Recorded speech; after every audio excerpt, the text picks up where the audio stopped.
সমানে থাকবে, জানবেন সূর্য মধ্য গগনে, ছায়াটা যখন লম্বা হয়ে যাবে জানবেন সূর্য ঢলতে বসেছে।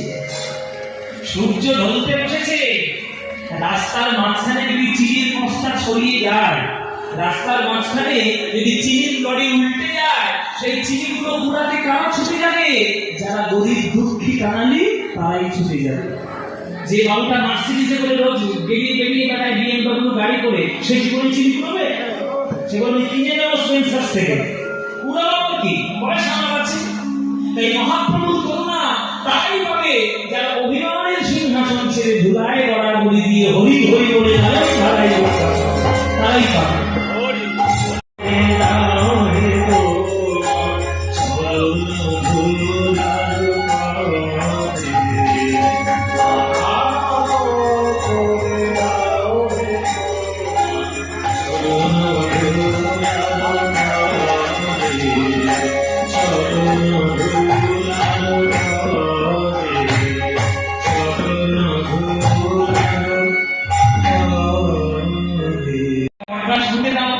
যাতে হাজার হাজার পাখি এসে বসতে পারে, ফল খেতে পারে, ছায়া পেতে পারে।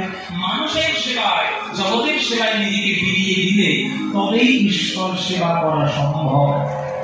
সেই কথা পরিষ্কার করে বিবেকানন্দ বলে গেছেন, হ্যাঁ, যে বহুরূপে সম্মুখে তোমার ছাড়ি কথা কথিত ঈশ্বর, জীবে প্রেম করে যেই জন সেই জন সেই ঈশ্বর। এই হচ্ছে ঈশ্বর সেবার রাস্তা। এই গৌরাঙ্গ মহাপ্রভু হাতে ধরে পায়ে পড়ে সেই প্রেম আমাদের দিয়ে গেছে। আর সেই প্রেম যদি আমরা গ্রহণ করতে না পারি, আমরা অকৃতজ্ঞ ছাড়া আর হতভাগ্য ছাড়া আর কিছু না। তাই মায়েরা, বাবারা, আজকের এই হরিনাম সংকীর্তন কমিটিতে আপনারা কীর্তন শুনতে এসেছেন। আজকে না হয় একটা দিন এখানে কীর্তন শুনে গেলেন, বাকি দিন ৬৬৪ দিন কি করবেন? নিজের ঘরে বসেই করবেন, নিজের ঘরে বসেই করবেন। যেখানে হরিনাম হবে শুনতে যাবে, মন দিয়ে কীর্তন শুনবেন, প্রাণ করে কীর্তন শুনে ঈশ্বরের চরণে সমর্পণ করবে।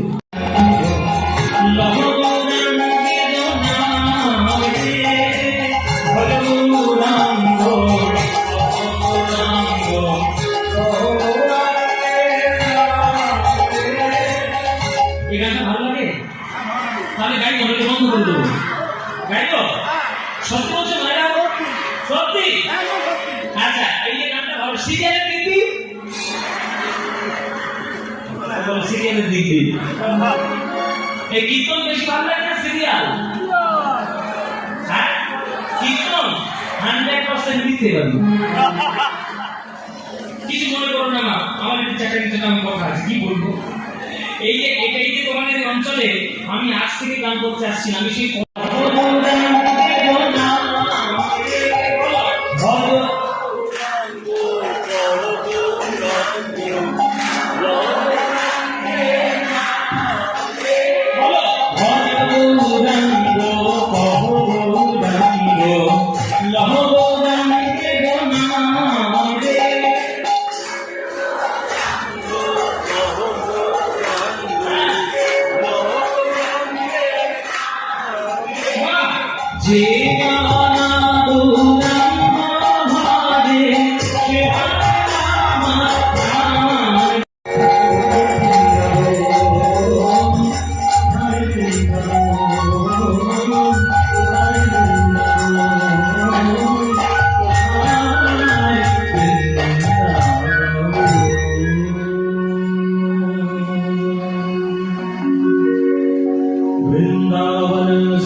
ষোড়শ স্বামী এক স্বামী প্রকাশ হতে দাও, যাতে হাজার হাজার পাখি এসে বসতে পারে, ফল খেতে পারে, ছায়া পেতে পারে। মানুষের সেবায়, জগতের সেবায় নিজেকে বিলিয়ে দিলে তবেই ঈশ্বর সেবা করা সম্ভব। সেই কথা পরিষ্কার করে বিবেকানন্দ বলে গেছেন, হ্যাঁ, যে বহুরূপে সম্মুখে তোমার ছাড়ি কোথা কথিত ঈশ্বর, জীবে প্রেম করে যেই জন, সেই জন সেবিছে ঈশ্বর। এই হচ্ছে ঈশ্বর সেবার রাস্তা। এই গৌরাঙ্গ মহাপ্রভু হাতে ধরে পায়ে পড়ে সেই প্রেম আমাদের দিয়ে গেছে। আর সেই প্রেম যদি আমরা গ্রহণ করতে না পারি, আমরা অকৃতজ্ঞ ছাড়া আর হতভাগ্য ছাড়া আর কিছু না। তাই মায়েরা, বাবারা, আজকের এই হরিনাম সংকীর্তন কমিটিতে আপনারা কীর্তন শুনতে এসেছেন। আজকে না হয় একটা দিন এখানে কীর্তন শুনে গেলেন, বাকি 364 দিন কি করবেন? নিজের ঘরে বসেই করবেন, নিজের ঘরে বসেই করবেন। যেখানে হরিনাম হবে শুনতে যাবে, মন দিয়ে কীর্তন শুনবেন, প্রাণ করে কীর্তন শুনে ঈশ্বরের চরণে সমর্পণ করবে।